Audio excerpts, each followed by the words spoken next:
इब्राहिम लोधी को हराने के लिए राणा सांगा लाया था, तो मुसलमान तो बाबर की औलाद है और तुम गद्दार राणा सांगा की औलाद हो। ये हिंदुस्तान में तय हो जाना चाहिए।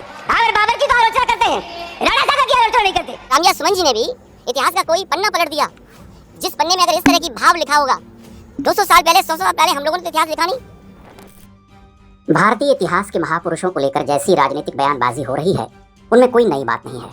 वे जो कुछ कह रहे हैं उसे लोगों के मन मस्तिष्क में बिठाने का काम उन्होंने बहुत पहले ही आरंभ कर दिया था। स्वतंत्रता के बाद की सरकारों में भाड़े के वामपंथी इतिहासकारों ने हमारी पुस्तकों में जो कुछ भी लिखा, बहुत सारे लोगों ने उसे सच मान लिया। आज हम राणा सांगा, महाराणा प्रताप जैसे योद्धाओं को महान तो कहते हैं, लेकिन हमें उनकी हार की कहानियां ही पता हैं। महाराणा प्रताप के बारे में ऐसी पंक्तियां गर्व के साथ सुनाई जाती हैं, जीत हार की बात न करिए, संघर्षों पर ध्यान करो। कुछ लोग जीत कर भी हार जाते हैं, कुछ हार कर भी जीत जाते हैं। सत्य यह है कि हमें वही इतिहास पढ़ाया जाता है जिनमें हम हारे हैं, ताकि एक समाज के रूप में हमारा मनोबल तोड़ा जा सके। ये एक सोचा समझा षड्यंत्र था, इसमें वे बहुत सीमा तक सफल भी रहे। स्कूली पुस्तकों से लेकर फिल्मों आदि में अब तक हमें यही बताया जाता रहा कि हम हमेशा से हारते रहे। जिन्होंने युद्धों में हमें जीता और रौंदा, वो खलनायक नहीं बल्कि हमारे नायक थे। उन्होंने हम पर आक्रमण नहीं किया था, बल्कि हमने ही उनको बुलाया था। वे तो हमारे उद्धारक थे। इस झूठ को वे बार बार पूरी निर्लज्जता से बोलते रहे, भले ही 1000 बार सप्रमाण उनका खंडन किया जाता रहा। सोचिए, यदि हमारे पूर्वज युद्ध हारते ही रहे तो हम 1200 वर्ष से जीवित कैसे हैं? हम 1200 वर्षों से हिंदू कैसे बने हुए हैं?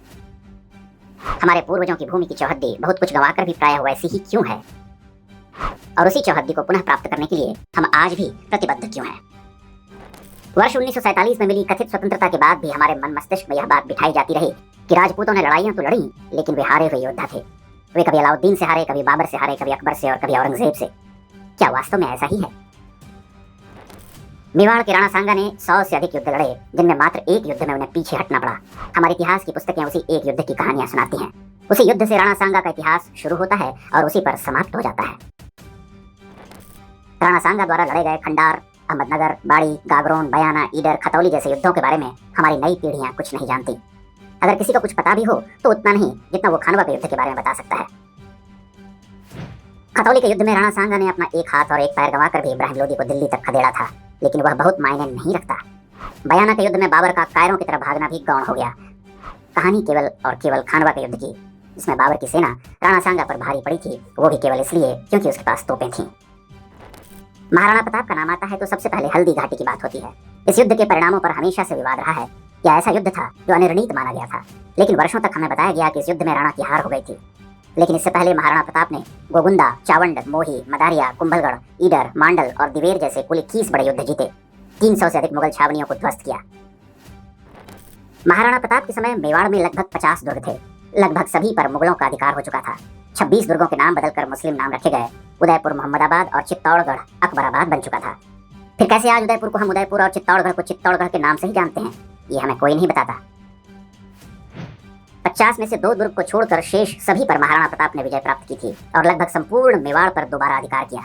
लेकिन हमें तो सिर्फ हल्दी घाटी युद्ध का इतिहास पढ़ाया जाएगा, बाकी युद्ध तो गौण है इसके आगे। राणा अमर सिंह ने मुगल लुटेरे जहांगीर से 17 बड़े युद्ध लड़े, उसकी 100 से अधिक चौकियां ध्वस्त की, लेकिन हमें पढ़ाया जाता है कि वर्ष 1615 में महाराणा अमर सिंह ने मुगलों से संधि कर ली थी। वर्ष 1597 से 1615 के बीच का पूरा इतिहास पुस्तकों से लुप्त है। महाराणा कुंभा ने 32 दुर्ग बनवाए, ढेरों ग्रंथ लिखे, विजय स्तंभ बनवाया, ये हम जानते हैं, पर क्या आप उनके द्वारा लड़े गए गिनती के 4-5 युद्धों के नाम बता सकते हैं? महाराणा कुंभा ने 100 से अधिक युद्ध लड़े और अपने पूरे जीवन काल में किसी भी युद्ध में पराजित नहीं हुए। चित्तौड़गढ़ की कहानी आती है तो हमें बताया जाता है कि अलाउद्दीन खिलजी ने रावल रतन सिंह को पराजित किया। बहादुर शाह ने राणा विक्रमादित्य के साथ चित्तौड़गढ़ दुर्ग जीता। अकबर ने महाराणा उदय सिंह को पराजित कर दुर्ग पर अधिकार किया। क्या इन 3 युद्धों के अतिरिक्त चित्तौड़गढ़ पर कभी कोई हमला नहीं हुआ? उन सारे हमलों से पहले सम्राट पृथ्वीराज चौहान की बात करते हैं। हमें बताया जाता है कि तराइन के दूसरे युद्ध में मोहम्मद गौरी ने पृथ्वीराज को हराया था, लेकिन वह तो उनका अंतिम युद्ध था। उससे पहले के युद्धों की कहानियां कहां और किसने छिपा दी?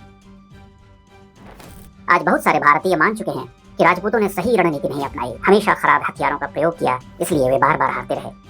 अब उन्हें किन शब्दों में समझाएं कि उन्हीं हथियारों से हमने अनगिनत युद्ध जीते, मातृभूमि का लहू से अभिषेक किया, सैकड़ों वर्षों तक विदेशी शत्रुओं की आग उगलती तोपों का अपनी तलवारों से सामना किया। हाँ, वे हारे, लेकिन शत्रुओं के हाथों नहीं, बल्कि उन्हीं कृतज्ञ भारतीयों से जिनके लिए उन्होंने अपना सर्वस्व बलिदान कर दिया। उन्हें ही हम आज कांग्रेसी, समाजवादी और वामपंथी जैसे नामों से जानते हैं।